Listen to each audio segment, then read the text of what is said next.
Welcome back, history students. All right, today we are continuing our discussion of slave women in colonial America, and then we're going to start looking at the Revolutionary War era. So, last lecture we talked about Harriet Jacobs and the importance of her book that was published in 1861, Incidents in the Life of a Slave Girl, because it openly discussed sexual abuse, sexual harassment of slaves, which was something that wasn't discussed openly back in the 1800s. So now I want to talk about a slave who had a very unique experience. And remember, I told you it was difficult to generalize the slave experience because slaves were at the mercy of their masters. And whoever owned slaves was in charge of that slave's destiny. So not every single slave had the exact same experience. And Phillis Wheatley is a good example of a slave that had a very unique experience. Phillis Wheatley was born in Africa around the year 1754, and she was part of the slave trade. And again, like I mentioned in the last video, slaves were kidnapped from their home villages in Africa, and they were put on ships and they were brought across the ocean to the Americas, where they were sold to a variety of European colonies. And Phillis Wheatley was taken from Africa as a little girl. She arrived in Boston on a slave ship, and a man named John Wheatley from Boston bought Phyllis to be a servant for his wife, Susanna. So she was bought as a little girl to become a personal servant to John Wheatley's wife, Susanna. So the Wheatleys had children, and one day, one of the Wheatley's daughters, Mary, saw Phyllis trying to write in chalk, trying to learn how to write, teach herself how to write. And so Mary and later Susanna ended up helping Phillis Wheatley learn to read and write. This is a famous image of Phillis Wheatley, and the image depicts her writing.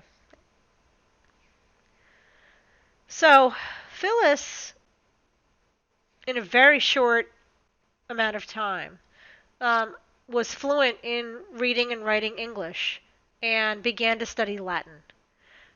And by the age of 13, she was writing poetry. She loved to write. And so she wrote many, many things. She loved to write poetry. And this is very unusual for this time period. But the Wheatleys arranged to have some of Phyllis's poetry published through a friend that they had in the publishing industry. And Phyllis Wheatley became a published poet in early American history. Her poems were read by many, many influential people at the time in the American colonies. Now, she lived in the era of the American Revolution. So a lot of her poems were in support of the American Revolution and really influenced leaders in the American Revolution, including people like George Washington. In 1773, Susanna Wheatley died, and Phyllis was freed by the family. But her life didn't turn out very well after her freedom. She did marry. She married a free man, so she and her husband were free. They had 3 children. None of those children lived to adulthood. Her husband ended up abandoning her, and she worked as a servant in a tavern and ended up dying very poor. So she didn't really benefit through her life, through her writings.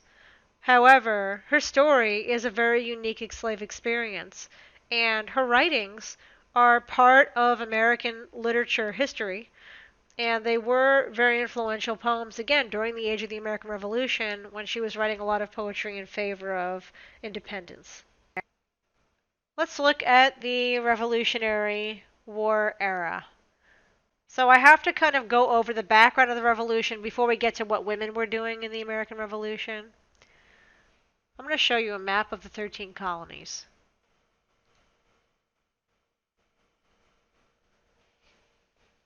All right. This map shows you the 13 colonies from Georgia all the way up to, well, New Hampshire. What is Maine today was part of Massachusetts. So this was not a separate colony. So here's what New York was: Pennsylvania, New Jersey, Delaware, Maryland, Virginia, North Carolina, South Carolina, Georgia. This is Rhode Island, Connecticut, Massachusetts, New Hampshire, and then again, Maine was part of Massachusetts. All right, so let's go. This is going to be my quick review of why we have the American Revolution. So as we mentioned, England set up the 13 colonies. The sole reason why England set up the 13 colonies was for economic prosperity. The purpose of the colonies was to produce raw materials that would be shipped to England and turned into manufactured goods. For example, tobacco leaves. Tobacco was grown in the southern colonies here, like Virginia and the Carolinas, and then raw tobacco would be shipped to England, where it would be made into tobacco products like cigarettes, and then England would ship that all over the world and make money. Cotton was another raw material that was grown, especially in the South, and that would be brought to England and then turned into clothing, textiles, which would be sold around the world for money. In the North, we have fishing, we have timber industry, and that would be shipped to England and to be sold for profit. And so really the main reason why the 13 colonies were established by England was for economic profit. It wasn't for religious freedom. There were colonists who came for religious freedom. That's not why the colonies were set up, though. Those colonists were given permission by the government to come to America, but the government was hoping that it would benefit economically to England in the end. At the time when the colonies were founded, 1600s, British government expected the colonists to ship certain goods only to them. So there were laws like the Navigation Acts that were passed in the 1650s beginning. These are English laws that England passed on the colonies, and what the Navigation Act said is that England was the one that wanted to benefit the most from the colonies. Want other nations to benefit from the 13 English colonies. So the colonists had laws like the Navigation Acts that said there are certain goods that can only be shipped to England. So England can make materials out of those goods and make money. Tobacco was one of those goods that was only allowed to be shipped to England. If the colonists had sold raw tobacco to other countries like France or the Dutch, that would have been breaking the law and they could have been gotten in trouble for that. So that was how England tried to benefit from the colonists solely and not allow any other country to benefit from them. What the English did, though, was something called salutary neglect. Salutary neglect means that England didn't really enforce the laws they passed before the year 1763. England was not enforcing laws like the Navigation Acts. And what the colonists did was the colonists set up what's called a black market, where they were illegally shipping certain goods that they were only supposed to ship to England. They were illegally trading those goods with the French, with the Dutch, with the Spanish, and because they were paying more money for those goods. So the colonists didn't really care about laws like the Navigation Acts because they weren't being enforced. So for over 100 years, England really didn't enforce the Navigation Acts. Now you might wonder, well, didn't England try to stop the black market? Yes, they had customs officials in the colonies trying to stop the black market, but the problem with the customs officials was they could be bribed. So if you had a smuggling ship and you were trading with France and you got caught by the British, you would give them, the captain of the ship that caught you, a little bit of money, and then he would let you go with all your goods and you would carry on with your business. So colonists never complained about laws restricting their trade because laws weren't enforced. Why would you protest a law that nobody's enforcing? So the colonists were fine with the laws because they could still trade with anybody they wanted to trade with. The reason that we get to the Revolutionary War is because after the year 1763, England began enforcing laws like the Navigation Acts, and the colonists didn't like that. So there starts to be colonial unhappiness after 1763. Why 1763? Well, 1763, a war in Europe called the Seven Years' War ended. In America, we call it the French and Indian War, and it was a war between France, England, and their allies in Europe. The English fought the Seven Years' War in the Americas. So the French and the English, because all of this land here was French territory, and the French also had Canada. So all the land west of the 13 colonies was controlled by France. And the French and the English had been really enemies for many years, and they were fighting in North America over territory, over land. So the American colonists were constantly dealing with raids from the French, and Native Americans in this area tended to side with the French also. So their constant was if you lived in the 13 colonies, you were constantly worried about raids from the French and the Native Americans. So there had been tension from the English and the French in the colonies for many years.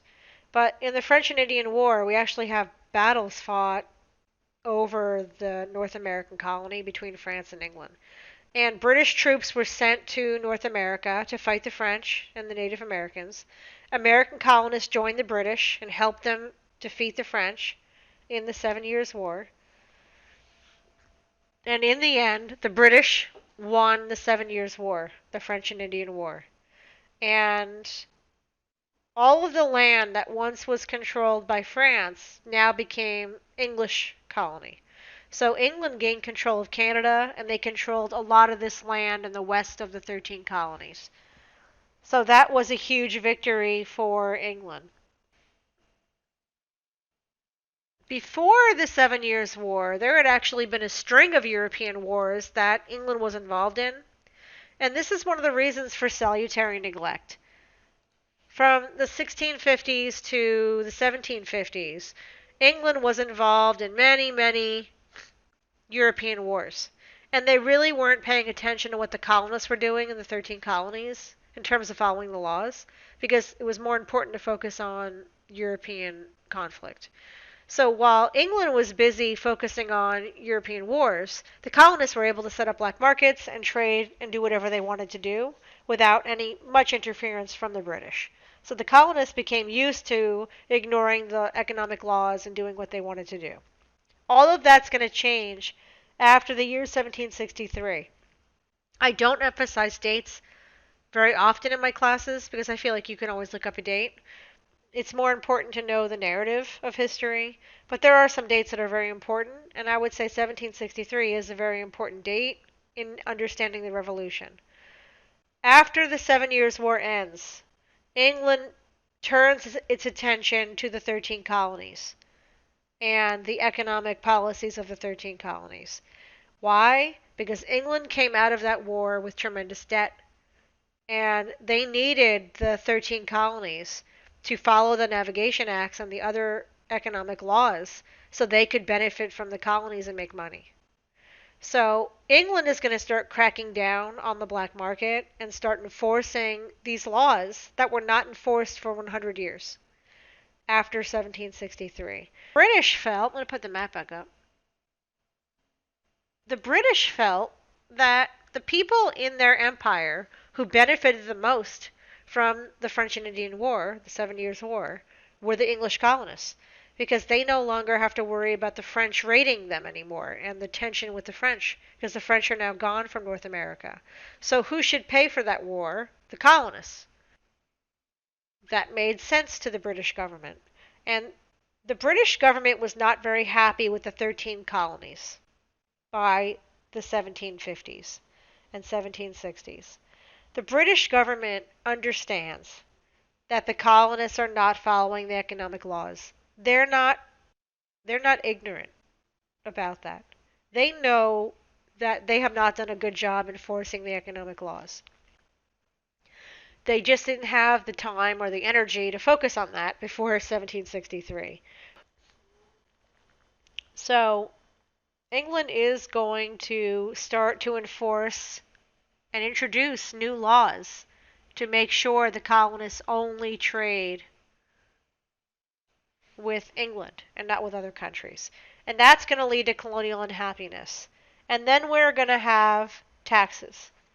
Because again, the British government is in debt and they decide the colonists should start paying taxes and start paying for the debt. So we're going to see a string of decisions that the English government's going to make that the colonists aren't happy with. And it doesn't happen in one day, but it does gradually happen. I'm not going to go over all of the laws and taxes. We don't have time this semester, but I'm going to mention a couple things that I think are very important, which I will add to this outline. So, let's talk about the Proclamation Line, which came out of the Proclamation Act. Remember, the French are gone now. The French have lost their land here. Many colonists in the 13 colonies were wanting to go and expand and take this land to the west of their colonies. But the French weren't the only ones living here. Who lives here besides the French colonists? Native Americans. The English government is concerned that if there's a big rush of colonists to claim land in the West, that's going to lead to bloody conflicts with Native Americans. And there was, in the 1760s, a bloody conflict between colonists in Pennsylvania and Native Americans called Pontiac's Rebellion, in which thousands of people were hurt and killed. So imagine if there was a rush across to the west of 13 colonies. There would be a lot of Native American conflict. So the British in 1763 passed the Proclamation Act, and it makes an imaginary line from Georgia all the way up to Maine. And what the English government told the colonists is you cannot seize any land west of that line. That's forbidden. Well, that angered the colonists because they felt like that was their reward for helping the British defeat the French, and they felt like that was a punishment. Now, how are the British going to monitor this ruling? Are they going to build a brick wall from Georgia all the way up to Maine? Is that practical? No. So they're going to have to send soldiers to the American colonies to patrol the Proclamation Line and make sure the colonists aren't taking land illegally west of their Proclamation Line. Now, I just told you that England was in debt. They had tremendous debt from the string of wars. So where are they going to get the money to pay for the soldiers? You've got to pay the soldiers who are going to come to America. Well, that's going to be done through taxing the colonists. So the colonists are not only angry that there's going to be soldiers keeping them off the land they see as theirs, but they have to pay for those soldiers with taxes. So that was in 1763, the Proclamation Line, which came out of the Proclamation Act. Then come the taxes.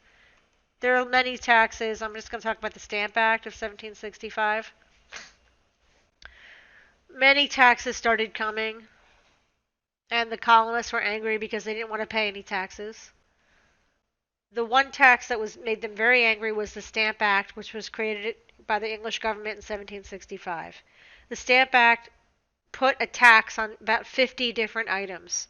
And if the item was taxed, it had a stamp on it, and you had to pay an extra, few cents for that item. And that money was going to the English government. The reason the Stamp Act got a lot of anger was because it wasn't a luxury tax. Things that were taxed were not all luxury items. There were some luxury items. There were newspapers that were taxed and playing cards. But there also were legal documents that were taxed, like land deeds or wills or your college diploma. So if you needed a certain legal document, you had to pay a tax. And the colonists felt that was a forced tax because it wasn't just luxury items that they could boycott. So that really, really caused a protest. And the colonial battle cry against the government for making these laws and taxes was no taxation without representation. There were no representatives for the colonies in Parliament, which was England's legislative body. Nobody sat in Parliament and represented the colonists. So the colonists felt that since they had no voice in the English government, they shouldn't be forced to pay any new taxes. And so what the colonists organized was boycotts, where they refused to buy the taxed items. So whatever was taxed, tea, newspapers, anything that sugar, molasses, anything that was taxed, they refused to buy. And that was how they tried to protest. So after 1763, England begins enforcing these laws and taxes, and that's when the colonists begin to protest and to have a problem. And the colonists felt their liberties and their rights as citizens were being impacted. The colonists, if you look at the colonial newspapers, they talk about how they don't have rights and they're paying unnecessary taxes. And they claim, oh, the British people in England aren't paying the same taxes. And they really feel like they're being treated like second-class citizens. They don't have a voice in Parliament, and they feel like they're being unfairly treated. One thing I will say, let's take the Stamp Act, for example. The colonists claim that England didn't have a Stamp Act, only they were paying a Stamp Act. But the reality was that England had a Stamp Act for many years before 1763. So the British people in England were paying taxes, but the colonists didn't want to hear that. They felt they were the only ones being taxed and being treated unfairly. So this eventually leads to the colonists rebelling against England. As the colonists' unrest got worse and worse, England started to send more and more soldiers to keep order. And that made the colonists even more angry because they didn't want the British troops. And so there were fights between the British troops and the colonists. In Boston's the most notorious place where this happened. And as things got worse and worse, the British sent more and more troops. Eventually we have battles which led to the Declaration of Independence in 1776, where the 13 colonies declared independence, and thus begins the American Revolution, the Revolutionary War. I always describe the colonists kind of like spoiled kids. You know, if you have a child and you give that child no rules for 16 years, they can do whatever they want. They don't have to they have no chores. They don't have to clean their room. They don't have to get up early. They have no schedule. They can eat whatever they want. They can eat sugar all day. They don't have a curfew. They can be out all hours of the night. They're totally free. And then when the child turns 16, you sit them down and you tell them there are going to be 25 rules now that you have to follow. So now you're going to be on a schedule. You have to eat healthy food. You can't be out late at night. You have to go to school. You have to make your bed. You have to help clean the house. And you give them 15 chores, 25 chores. What's that kid going to do? They're going to rebel because they're going to say, I never had rules. All of a sudden I have rules? You didn't enforce the rules before. So, of course, the child's going to rebel because they want things back to where they were. That's the American colonists. The American colonists, for 100 years, didn't pay taxes, smuggled goods illegally. They did pay taxes, but they had low taxes. And they pretty much ignored the laws. England looked away, and the colonists were used to doing what they wanted to do when they wanted to do it, just like spoiled kids. And when England changed the rules, as soon as you change the rules, there's going to be rebellion. Because now the one thing that maybe would have prevented the revolution is if England had backed down and given the colonists representation in Parliament. They could have done that. They could have said, all right, we'll give you 13 representatives in Parliament to represent each of the colonies. Maybe that would have pacified the colonists. But the British government was very stubborn. And they claimed the colonists were virtually represented because the government of England represents all English citizens, and technically the 13 colonies are part of their empire. So if you were born in America in the 13 colonies, you were a full English citizen.